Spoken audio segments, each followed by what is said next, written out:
Terence Crawford put on upset alert by Avanesyan. Will he fight Errol Spence in 2023? What's good, everybody? It's your boy Cardinal Red Sports. Let's talk about it. Apparently, Terence Crawford has been put on upset alert by David Avanesyan.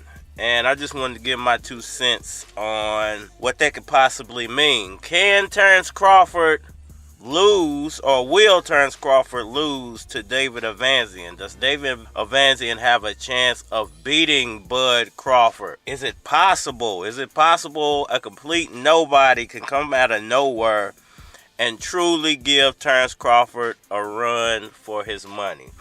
Now, it's one thing I will say about David Avanesyan. He doesn't seem to lack confidence. He feels like he has the punching power to stop Bud, and he definitely will give his all when it comes to this fight. But in all actuality, I don't think anybody in the world is giving David Avanesyan a chance. And I would have to say that's because he really hasn't given himself a chance. If you look at his career, if you look at his resume, he hasn't really beaten the highest level of competition. He hasn't fought the highest level of competition. His best fight, I believe, was a win over Shane Mosley back in 2016, long time ago. And Shane Mosley, everybody knows by that time, was pretty much a shot fighter. He was not the same fighter he was when he was out here beating the crap out of people. Nowhere in my mind do I feel like David Avanesyan can even challenge Terence Crawford.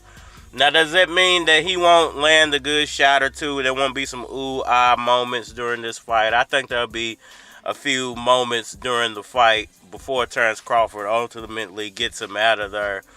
And I don't even think this fight is going to go the full 12 rounds. I give it about 7, maybe 8 rounds. Crawford starts to put the flurries and combinations on Avanesyan. And I think ultimately, this is one of those fights. This is one of those fights where you put it together because you want another knockout on your record. And you want a clean knockout on your record. And since people are shunning or talking down about Terence Crawford, about the Shawn Porter fight and the potential of there being a fix or a friendly agreement not to harm each other, I think Crawford kind of picked this fight so people will forget about the Shawn Porter fight. If he knocks David Avanesyan out early in the fight, maybe 2nd, 3rd, 4th round, then people will completely forget about the Shawn Porter fight. They'll just be talking about how quick he knocked out Avanesyan and that it's his skill sets and that he is the best puncher at 147. All those things will come up if he gets Avanesyan out of there before the 5th round. Now, anything after the 5th round, if this fight drags on past the 5th round, then you will start to hear people say that Terence Crawford might need to start thinking about retirement. And that's when the question of will he fight Errol Spence in 2023 comes up.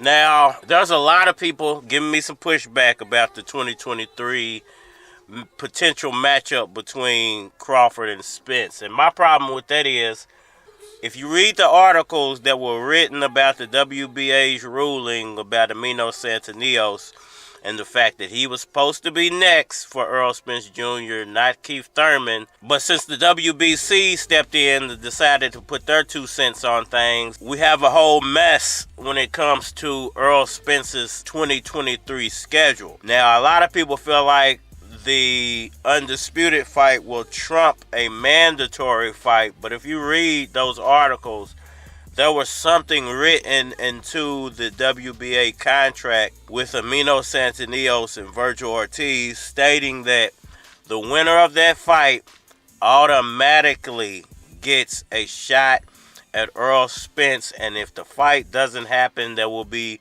consequences and repercussions. Now, they didn't mention what the consequences and the repercussions would be, but I would imagine it would have to start with a stripping of the WBA super title, something Errol Spence does not want in any way. So I don't see a way that Terence Crawford, even with a win over David Avanesyan, can pull off an Errol Spence fight in 2023. I don't see it happening. I actually don't see it happening at all now, to be completely honest with you.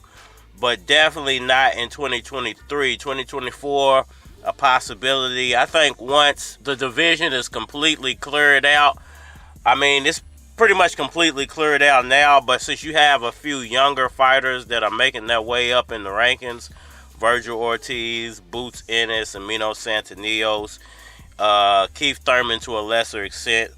Keith Thurman, I think, contractually is obligated to another fight with PBC. The Terence Crawford situation didn't work out, so it's easy for PBC to make that fight, and they can, I think, complete the contract with Keith Thurman and not have to ultimately pay him some extra money because he didn't get all of his fights. I just think the Keith Thurman fight is just thrown in there. It has nothing really to do with him giving Errol Spence a good fight or even having a shot at beating Errol Spence. It's contractual reasoning for the Keith Thurman fight. And I just think that the WBC ruling helped PBC even more to make that decision about putting that fight together. Which is why you're really not hearing anything about that fight, because I don't think people really care as much as some fight fans want you to believe that people care about that Keith Thurman fight. You know, ultimately it's way past its prime. Nobody cares. It's just an easy fight to make. Keeps Errol Spence busy in the meantime. Gets him through the first part of 2023. Gets him into that Amino Santanillos or Virgil Ortiz fight. You know, they can clear out that part of the division. Ultimately, I think Terence Crawford, once he does beat David Avanesyan, he knocks him out early. Like I said, he'll get the wow factor. And he will ultimately end up fighting Boots in the mid part of the ending of 2023. I feel like it's fair, even though Virgil Ortiz is the #1 in the WBO. Boots has been elevated to the #1 spot because of the situation with the WBA. It's crazy what's going on. I don't see Terence Crawford losing or being upset by David Avanesyan in any way. I do think that they might be one or two odd moments. I ultimately see Crawford knocking him out early to get that big odd moment from the audience and to, you know, keep his name out there. This is just one of those type of keep my name out there fights. The Boots fight is where the madness is going to start, because what if Terence Crawford beats Boots? I think that would change the landscape of boxing. What if he loses the Boots? That would completely change the landscape of boxing. And the same goes for the Virgil Ortiz or Amino Santanillos versus Errol Spence. If one of those guys beat Errol Spence, oh boy, what a mess we have on our hands. Let's say Virgil or Aminos beats Spence and Boots beats Terence Crawford. Oh my God, it would completely change the welterweight division in boxing. And man, it would start some crazy rivalries. Y'all let me know what y'all think about that down in the comment section below. Hit that like button for me.